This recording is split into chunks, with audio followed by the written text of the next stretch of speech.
Welcome back. I'm Kris. Oh, my hands hurt.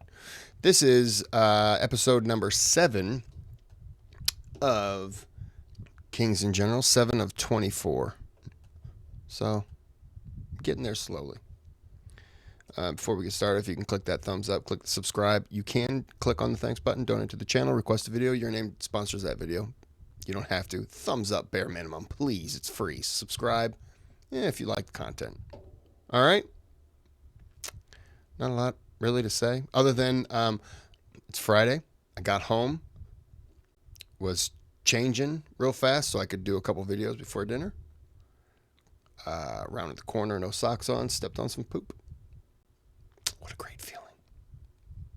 Great feeling. All right. And it was not on socks, not on shoes. It was barefoot, right by the ball of your toe. So it actually went right in between the big toe.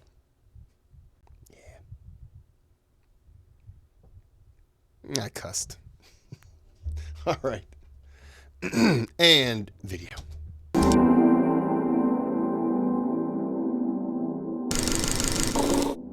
Upon launching his blockade of Constantinople during the early months of 1394, Sultan Bayezid I had launched a series of events that would put him face to face with a great Crusader army at the gates of his sultanate. In this video, we will explore Bayezid's campaigns to subdue the defiant realm of Wallachia in a preemptive strike against the Crusaders, while King Sigismund of Hungary slowly builds a massive pan-European alliance to drive the House of Ottoman back across the Bosporus once and for all. Bayezid would have loved it if his army's baggage train was light and able to strike fast, reared with tents we had to come given a light needed. That's another rich key case. The rich product our offer. Go to the As King Sigismund of Hungary was in the process of forming a Crusader alliance in Europe to relieve the blockade of Constantinople, news of a gathering Crusader army trickled down to Edirne. This may sound stupid, okay? And I apologize. So I'm pretty sure Bohemia as a country no longer exists, but Prague does. Look, I don't know. My point is, it's funny how country names can change, but like, Hamburg, as I said, Leipzig, I'm saying it wrong, Venice. Like, it's funny to me how the cities don't change. Some do. I understand. Like Constantinople is Istanbul. I get that. But like the country names can change, but it seems like the city names pretty much stay intact. And I'm guessing that's probably because it was already that when someone else took it over. So leave it alone. But I don't know. I just find that fascinating. Maybe it's just stupid on my part. Warsaw. Here's another one. Polish. But it's just one of those things that just I always think about. And maybe it's a stupid thing to think about. But I do. Constantinople. News of a gathering Crusader army trickled down to Edirne. Although the European response to the blockade of Constantinople would not be swift, by 1394, Sultan Bayezid I had already begun war preparations at home for the eventual conflict. During this limbo period, Ottoman forts in the Balkans were reinforced and resupplied with new garrison soldiers from Anatolia. Despite these preparations, the Sultan was not one to stay idle and wait for the enemy to arrive at his gates. In only 5 years since... Yeah, he seemed pretty much like... Other than the time when he was over here and somebody had swept down and kind of taken control of some areas, when he was done fighting a couple other people and then got terms with him, he then went right over, reclaimed it, and then expanded it. Like, he doesn't mess around when he's he makes a plan and he goes for it, and I think that's awesome. Succeeding to the throne, Bayezid had achieved what no prior Ottoman ruler could have dreamed of. Almost all of Anatolia had been conquered, all major opposition in the Balkans had been crushed, and a significant attempt to seize Constantinople was underway. Instead of staying idle, the ambitious Ottoman Sultan planned on going on the offensive in the region to get a head start in the inevitable hostilities to come. To secure his northern borders from the upcoming Crusader invasion, Bayezid launched a surprise military campaign against Wallachia during the fall of 1394. The Ottoman ruler most likely wished to secure control over the Danube River and create a new regional buffer vassal state before the onset of hostilities. Crossing the Danube from near Nicopolis, the Ottoman army made their way north to capture the Wallachian capital of Kotir de Argesh. The Ottoman Sultan thought that through his lightning Alright, sorry, I had to fix the glitch. Campaign into the region, Mircea I of Wallachia would have no choice but to bow down to his rule. However, after a few days of raiding and burning the countryside alongside the Danube, no response came from the Wallachian voivode.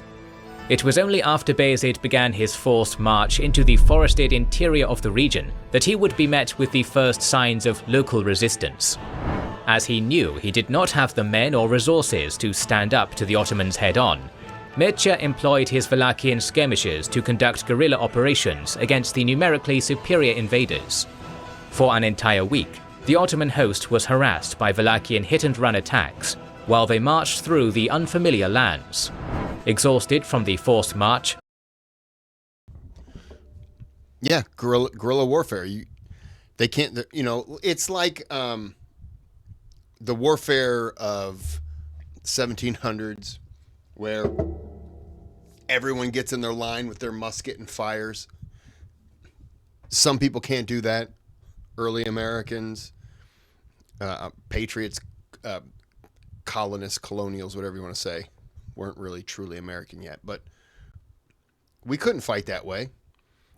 Much like the French and Indian War in America, the French and the Indians, natives, whatever you're supposed to call them, we were with the British standing in line fighting as gentlemen, and they were hiding behind trees, shooting and then hiding and reloading their, that really looked bad, but they were popping the ball in the musket, cleaning everything. They were completely hidden. Like it's guerrilla warfare. You have to fight. If you're going to fight and you can't fight the way they're going to fight and win, you've got to, I'll say, cheat. But it's not cheating. It's, hit and run. And you may not necessarily, you're going to drag the war out. But eventually the other side has to decide if it's worth it. The only problem with that kind of fighting is that is reliant on your opponent, Mr. Bayezid, not coming from here, coming from way over in the middle of Europe or way over in Asia, where they have to span great distances. Now, this is still a great distance, but they can load up supply chains and all kinds of stuff and march in. And this really isn't a big span of distance. I know on a map like this, it's not a lot, but it is. But you understand what I'm saying. It's not a lot. And I mean, they're neighbors. So yeah, it's that type of fighting is it's all you have, but it's difficult. That warfare would work better for him, like I say, if he was fighting somebody who really had to span distances. Coming up from here, man, it's a lot harder, because eventually he's going to get mad. He's got a lot more territory, a lot more people to pull from, and he has to reach out to other people who can help, which I'm sure there are people who want to help. But he's going to get a lot of people, and he could pull a lot of people probably just from here. Anyways, sorry. And sustaining heavy losses, the Ottoman army made camp near the Argesh River. Refusing to let the Muslim invaders catch a breath, on the night of October 10, 1394, Mircea ordered a surprise ambush. Masked underneath the Wallachian forest, the resilient voivode, much to the surprise of Bayezid, descended upon the main Ottoman camp. The skirmish, later dubbed the Battle of Korana Nevesa or the Battle of the Trenches, would be a bloody affair as Wallachian and Ottoman troops were engulfed in a fierce and violent melee over the palisades of the camp. On multiple occasions, I've heard of the Battle of the Trenches. It's one of those things where it's like, oh yeah, Battle of the Trenches. You know, that was a bloody thing. No idea what they were referring to. I probably heard it 3 or 4 times my whole life. It's no Battle of the Battle of the Trenches. I was just figured that was some Civil War battle. I had no idea. Yeah, I heard that was pretty brutal. the Sultan's own life was endangered as the battle-turned-brawl lasted well into the dawn. Seeing that he was in a precarious situation, and having taken many losses during the course of the entire campaign, Bayezid ordered the remnants of his army to withdraw back to the Danube into Ottoman territory in defeat. For the first time, the Thunderbolt had met his match in battle.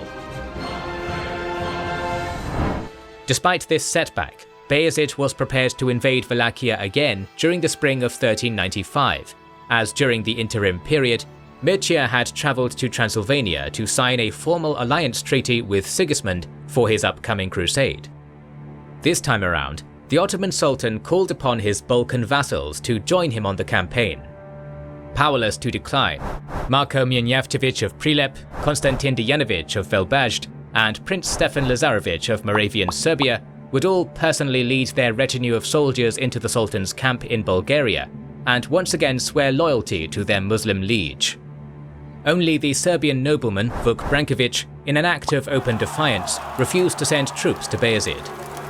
However, the Ottoman Sultan would turn a blind eye to this insubordinate act for the time being, as he rushed to cross over the Danube to once and for all crush the forces of the Wallachian voivode.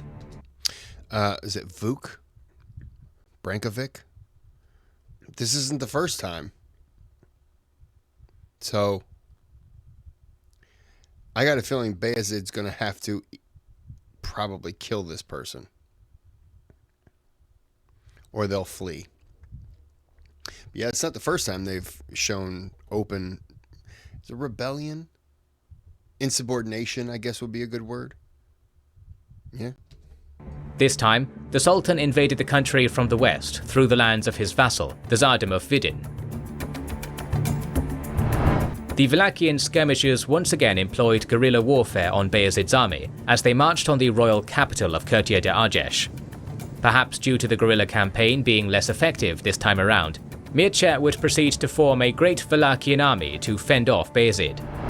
According to Romanian sources, the Wallachian voivode ordered all able men of his realm to gather up their arms and join his cause in order to defend their homeland from the Muslim invaders. Many settlements were abandoned, and their crops burned as the Ottomans made their way north. Not wanting to be bogged in a long siege, and wanting to resolve the war in one swift blow, Bayezid bypassed the many Wallachian forts in the region and pursued a field battle with Mircea near his capital. However, still knowing that he could not take on the Ottoman host in an open field battle, Mircea stationed his grand army in the strategic Rovine marshlands south of his capital. The marshlands were littered with small narrow valleys, caves, old ruins, and impassable waterways, making it an ideal landscape for a defending army fighting against a numerically superior enemy. As Bayezid deployed his army on the battlefield, many sections of his host would be bogged down and immobilized in the marshes, such as his heavy Capiculu and Serbian cavalry. However, this would not stop the Ottoman Sultan from pursuing Mircea's army, since, after all, what was one marshland compared to the conquest of Anatolia? Sorry. According to one telling, Bayezid's tent disguises an envoy before the battle to ask him.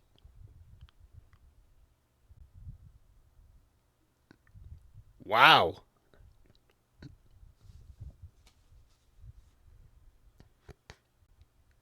And nothing happened to him? I'll be honest. I figured that if he would have, and I'm sure he recognized him, I would just figure Bayezid would have just captured him and said, "Look, leave or I'll execute him." I mean, it's honorable that he didn't, if that's true. If it's true, big if. But yeah, if it's true, that's very cool of him not to do it. But it also shows another thing to not do it is because you really feel confident that Bayezid really feels confident he's going to beat him. It also says that too. According to the more dramatic retellings, the following Battle of Rovine would last for an entire week. During the dragged-out battle, multiple Ottoman attempts to breach through the marshes failed, as many were killed by Wallachian archers. It was during one of these attempts to breach the marshes that the entire Ottoman vanguard of irregular infantry would be cut to pieces by incoming Wallachian arrow fire. Ottoman attempts to flank around the marshes to strike at Mircea's main camp were also thwarted. As the struggle continued, the Wallachian troops began digging trenches throughout the local terrain as a means to defend themselves from wave after wave of Ottoman assaults to much success. With each passing day, Ottoman casualties rose up as Ottoman corpses scattered the marshlands of Rovine. Amongst the dead were Bayezid's Serbian vassals Marko Mjernjevčević of Prilep and Konstantin Dejanović of Velbajd. Only after a surprise Wallachian nighttime assault on the main Ottoman camp did Sultan Bayezid conclude that further attempts to break through the marshes were futile. I'm calling the one guy Marko, the first one to die. He pretty much called it. Wow. Cutting his losses short and withdrawing from the battlefield, Bayezid once again abandoned his campaign against Wallachia. The Battle of Rovine had ended in a decisive victory for the Wallachian voivode, even if it came at a great loss in manpower, as he defeated an Ottoman army multiple times the size of his own host. However, not all was lost for the Ottomans after Rovine. In the months after the battle, Mircea I had become increasingly unpopular since his prolonged struggle against the Ottomans had drastically depleted the Principality's military and economic resources. Eventually, he was deposed by his court rival Vlad I. As Mircea I fled to the nearby Kingdom of Hungary, Vlad I submitted before Bayezid, removing Wallachia from the anti-Ottoman Crusader coalition. Is Vlad Vlad the Impaler? I interrupted him as you were about to say something, so I'll go back. Submitted before Bayezid, removing Wallachia from the anti-Ottoman Crusader coalition, and began to pay tribute to Edirne. Although unsuccessful on the battlefield, Bayezid had, through diplomacy, secured his northern border with Wallachia. Now, the Ottoman Sultan turned his gaze back to his Balkan holdings, for he wanted to crush all remaining opposition in the region before the onset of the Crusader invasion.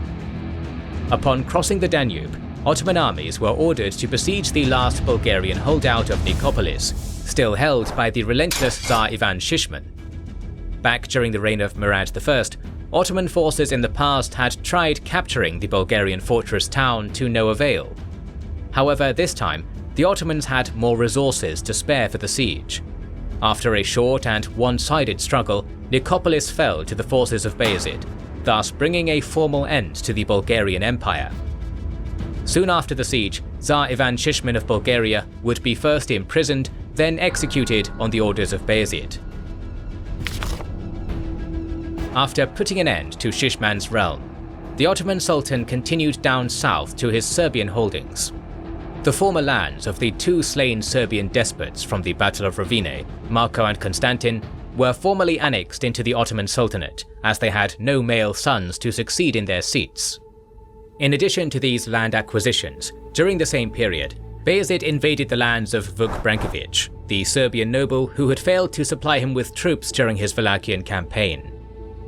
In a short period of time, the insubordinate Serbian lord would be defeated in battle and imprisoned, while his territories were transferred to the more loyal Stefan Lazarević. After spending 2 years in an Ottoman cell, Vuk Branković, the Serbian noble who defied Edirne since the Battle of Kosovo, died from natural causes. For the most part, what do those natural causes look like? Stab wounds? Fell off the top of a castle? Got a ride in a catapult? What did that natural cause look like? Of course, this is back in those days where everyone died at the age of 7, so, yeah, I'm pretty sure it was all natural, but I got a feeling it wasn't natural. The year 1395 had been kind to the Thunderbolt. The last 12 months had seen Bayezid consolidate his power in the Balkans before the arrival of the Crusaders.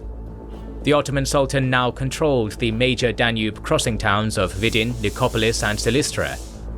Wallachia had left the Crusader coalition, and a pro-Ottoman ruler now sat in Curtea de Argeș. The Bulgarian Empire's dubious ruler Ivan Shishman had been murdered and his realm conquered. Lastly, Vuk Branković had been deposed, and now the Serbian realm was unified under a loyal Ottoman vassal prince. However, the following year would see Bayezid come face to face with his greatest challenge yet.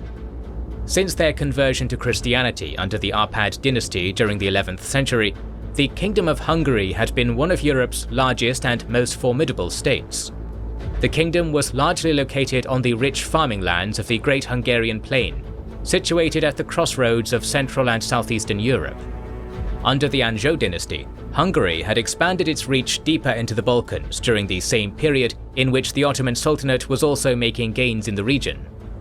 During the reign of Louis I, multiple wars were fought against Bosnia, Moldavia, Wallachia, Serbia and Bulgaria in order to bring them into the Hungarian sphere of influence. Although many of these states willingly yielded to Hungarian suzerainty initially in order to deal with the growing Ottoman threat, Louis's death in 1382 would end Hungarian dreams of forming a Magyar-led Balkan peninsula. The late king would be succeeded by his eldest daughter, Mary I, whom herself was married to the son of the Holy Roman Emperor, Prince Sigismund. In the following years, Sigismund would be crowned king, and with the untimely death of Mary in 1395, he would become the sole ruler of Hungary. With the accession of Sigismund also came the first Ottoman raids into Hungary, and thus military preparations were made to strike back at Edirne. The crusade to come would be a vital opportunity for the young foreign king of Hungary to make a name for himself and cement his rule over his Magyar nobles. While Bayezid was on a conquest spree in the Balkans, King Sigismund had been slowly forming a great European crusader alliance against Edirne. Although Europe had been politically divided during the Western Schism between the popes of Rome and Avignon, Sigismund's European envoys around the continent were fairly successful in gathering support for the anti-Ottoman crusade. Benefiting from the temporary cessation of hostilities between France and England during the Hundred Years' War, the Hungarian king had managed to get favourable responses from the two nations to join his coalition. Also, surprisingly, the most powerful man amongst the French nobility, Philippe II of Burgundy, would opt in to become the principal financier of the crusade, raising over 700,000 francs for the Hungarian king. Most likely, the Burgundian ruler saw Sigismund's anti-Ottoman crusade as an opportunity to demonstrate his duchy's newfound power, which had been won in the recent Anglo-French conflict. Philippe's son, John of Navarre, and many other prominent Franco-Burgundian nobles, such as Philippe of Artois, Enguerrand de Coucy, Jean de Vienne, Jean de Carouge, and their personal retinues, would all join the upcoming crusade. Meanwhile, the Italian merchant republics of Venice and Genoa, wishing to protect... It would have just been quicker if you would have said who didn't want to go after the Ottomans right now. What blows my mind, and I don't know what happens, but I do know this. The Ottomans were around up until, what, the early 1900s? Was it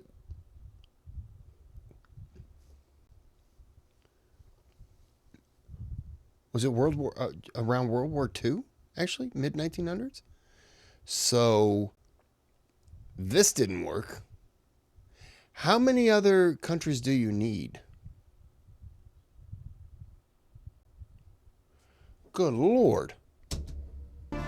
With a total crusading force numbering around 15. I mean, why don't you just name every country on the planet and then just tell me who? China, they weren't there. Russia, well, Russia really wasn't. Yeah, China wasn't there. Japan wasn't there. Australia didn't exist yet, but they weren't there. Good Lord. And what was it? Was it because they were Islamic?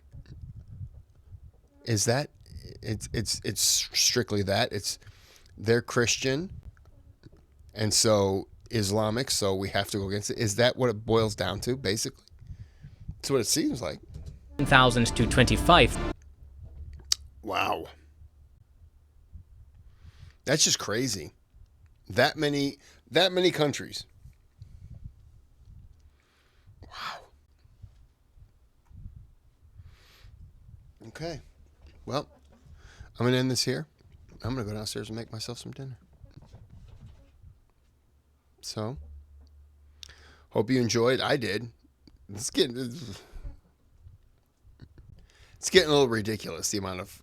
The thing is, if I didn't know this was true, because it's a historical video, there's no way I would ever believe that, really, that 194,000 countries around the planet joined together to fight one, and apparently didn't win. This is ridiculous.